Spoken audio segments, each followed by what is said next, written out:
Hello Scorpio, Sun, Moon, Rising, and Venus signs. Kamusta po kayo? Sana po ay nasa mabuti kayong kalagayan. Welcome back po sa Star Tarot.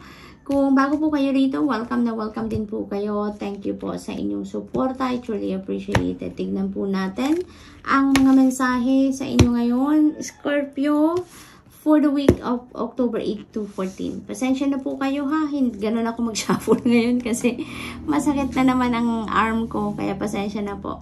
Pero kanina ginulugulo ko na silang lahat, no? Parang yung magulong shuffle lang. So, we have a broom, new home, new attitude, Scorpio. Ito ngayon, ang parating sa inyo, maaring meron kayong maa-acquire na bagong property, bahay, no? Maaring condo yan, maari din naman ang iba sa inyo, may lilipatang apartment, yung mga ganon. So, bagong tahanan, no? Ang pupuntahan ninyo dito. For others of you, maari din bagong pag-uugali, bagong behavior, yung mga ganon. Siguro, hindi naman ninyo ang i-a-apply ninyo ngayon sa inyong sarili. Wow, wealth, Scorpio, yayamanin kayo ngayon, may financial gain dito, may financial blessings na parating sa inyo around this time. Uulan ng pera, tignan ninyo, bumabagsak, di ba? Yung mga gold coins na yan, at ang mga alahas na yan. So, talaga naman, ang ganda, no, ng pagsisimula ninyo sa bagong tahanan.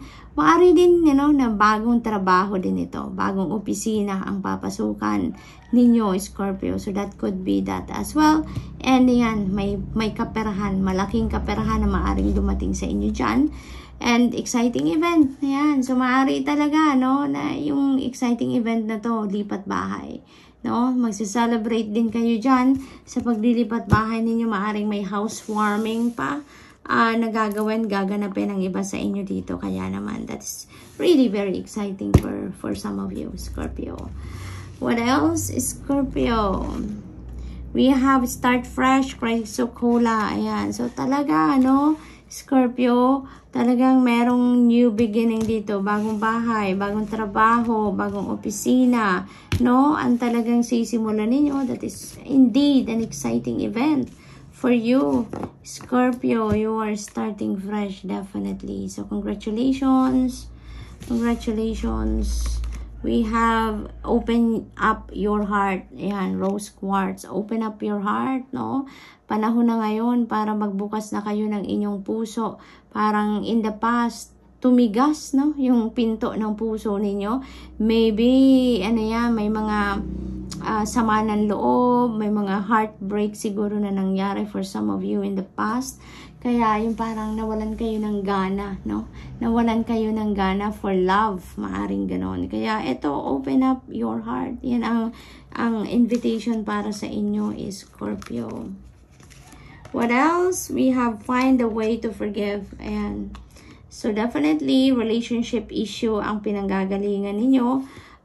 Relationship ang ganap dito sa iba sa inyo na talaga namang nagpatigas ng puso ninyo, no? Maaaring yung heartbreak na yan, malakas ang tama talaga sa inyo, Scorpio. Kaya medyo nawalan kayo ng gana sa pag-ibig, pagmamahal, relationships. And you know what? Ayan, pag na kayo, pag nagpatawad na kayo, muling sasaya kayo, muling lalaya ang pakiramdam ninyo, ang puso ninyo. Magiging malaya na uli kayong magmahal at tumanggap ng pagmamahal. And ito yung sa inyo, invitation. Find a way to forgive, Scorpio. Kasi alalahanin din ninyo, Scorpio, na when we forgive someone, hindi naman ibig sabihin na nakalimutan na talaga natin kung ano ang ginawa nila sa atin, diba? When we forgive someone, we are not doing it for them. We are not doing that para sa kanila, sa mga nakasakit ng ating damdamin. But we are giving a favor, or we are doing a favor for ourselves pag nagpapatawad tayo, Scorpio. Kasi when there is forgiveness, Makakalaya na tayo doon sa mga sama ng loob natin, sa mga resentment, sa mga emotional baggages, emotional wounds na iniwan sa atin ng kung ano man ang sitwasyon na pinagdaanan nating heartbreak or heartache, no? Scorpio, for you to be able to move forward with your life, to start your life fresh, no? Para nang sa gayon makapag-move on na kayo sa buhay, maging masaya na kayo, magkaroon na kayo ng peace of mind, you know, find a way to forgive. Okay? Find a way to forgive. Do it for yourself nang maging masaya na kayo. Okay? Yun talagang genuinely masaya na kayo, na wala na kayong bagahe sa inyong dibdib, mawawala na kayo ng mga iniisip, no? So, yun, na regarding dyan sa mga sakit ng loob ninyo. So, open up your heart na ngayon and find a way to forgive. Okay? Nang sa gayon, maging genuinely happy na kayo. Makapagsimula na kayo ng bagong buhay on a clean slate. Okay, Scorpio? Start fresh. Commitment. Ayan. So, maaaring ang iba sa inyo dito is papasok sa isang commitment, no? Ang napipick up ko dito dahil pinapakita nila ng mga guides ko sa akin yung wealth card. So, feels like to me, yung commitment na to is commitment pagdating din sa negosyo. Maaring meron kayong business partnership dito na gagawin. Ang iba sa inyo may papasukin kayong business partnership, or you are committing yourself siguro dito to another person, no? Maaring magbubukas talaga ang puso ng iba sa inyo, maaring makakapag-move on na talaga kayo, and you are ready to commit to to a new person dito. Maaring magkaroon din kayo dito ng pag-ibig, bagong love connection din, no? For some of you. So what else? We have animals. Ayan. So, ang iba sa inyo ha, Scorpio, maaaring reminder ito sa inyo na magmahal naman kayo or mahalin ninyo ang mga animals sa inyong paligid. Maari din ang iba sa inyo dito is pipick up ko, nagtatrabaho kayo sa animals shelter, no? Or maaring nagvo-volunteer kayo lagi sa animal shelter. Maari din ang iba sa inyo dito may pet talaga kayong inaalagaan. May fur babies siguro ang iba sa inyo dito, or other kind of animals na inaalagaan na ninyo, no? Kapamilya nyo na talaga. So, maaaring ganun din ang sitwasyon. Good luck! Ang swerte ninyo ngayon talaga, no, Scorpio. It feels like to me, Scorpio, na yung good luck na to, yung swerte na to, ay pangkaperahan. Siswertehin kayo sa trabaho, sa negosyo ninyo, sa career ninyo ngayon. May swerte kayong dadating dyan, and also siguro siswertehin din kayo sa pag-ibig na ngayon, no? Maaaring that is also swerte sa love, Scorpio, for some of you. So what else?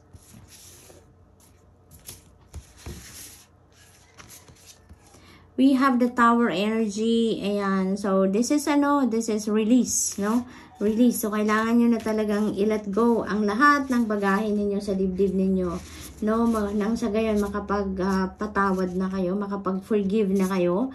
Kailangan na ninyong i-let go ng mga bagahe dyan, ano? Sama ng loob, resentments ninyo, emotional baggages ninyo, at learn to let go of those na nang sa gayon makaluwag na kayo sa mga nararamdaman ninyo at makapagpatawad na kayo, no? There is change happening dito sa buhay ninyo, Scorpio, and maaring yung pagbubukas muli ng inyong puso, no, is going to create a beautiful chain of events dito sa buhay ninyo, no, kasi parang, diba, pag may kagalit kayo, pag may sama kayo ng loob towards a person, parang lagi kayong parang laging kalkulado yung galaw ninyo. Kasi, lagi siyang nandyan at the back of your mind, no? Lagi nyong naiisip yan sa bawat gagawin ninyo, may isip nyo pa rin sila. Yung mga ganon. Kaya, kapag tinanggal nyo na yan, makapagpatawad na kayo, ma-let go nyo na ang lahat ng bagahe nyo sa dibdib at sa isip ninyo regarding that person or regarding that situation, talagang you will be feeling free, no? Maliliberate na ninyo ang inyong sarili dito, and wala na, malinis na ang path ninyo, malinis na ang isip at damdamin ninyo, magagawa nyo na kung ano man ang gusto ninyong gawin, na wala na kayong i-consider pa na mga taong naging parte ng buhay ninyo na sa ganitong sitwasyon, no? So, there is going to be a sudden change happening dito sa buhay ninyo, Scorpio, okay? We have 10 of Cups. Wow, napakaganda. This is also about prosperity and abundance. This is also about happy family, no?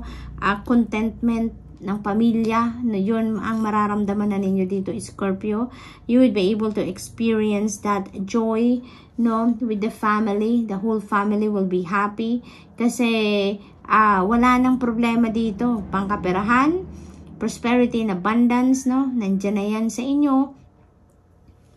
Harmonious relationship with each other, nandyan na yan. You know, contentment, nandyan na yan. Parang wala na kayong hahanapin pa, no? So, yun ang energy nito. So, maaari talaga dito, Scorpio, na tignan ninyo ang mga cards. You are so blessed sa ngayon, ano? You are so blessed. Ang swerte ninyo sa pera, sa negosyo, sa pamilya, no? May bagong bahay, bagong tirahan, bagong trabaho, you know? Punong-puno kayo ng exciting, event sa buhay ninyo this time, no? So, good luck to that, Scorpio. We have the Hierophant. May ikakasal, no? Sa inyo, Scorpio. May ikakasal. At maaring ang iba sa inyo dito, kaya pala may bagong bahay dahil maaring uuwi kayo sa bagong bahay ninyo. Maaring right after the wedding, no? Magbubukod agad kayo. Maaring ganun din ang ganap dito for some of you. So, good luck doon sa mga ikakasal, Scorpio. And that's all I have for you for the week. I hope nakatulong ang mga mensaheng ito in some way. Thank you for watching. Love and light. Namaste.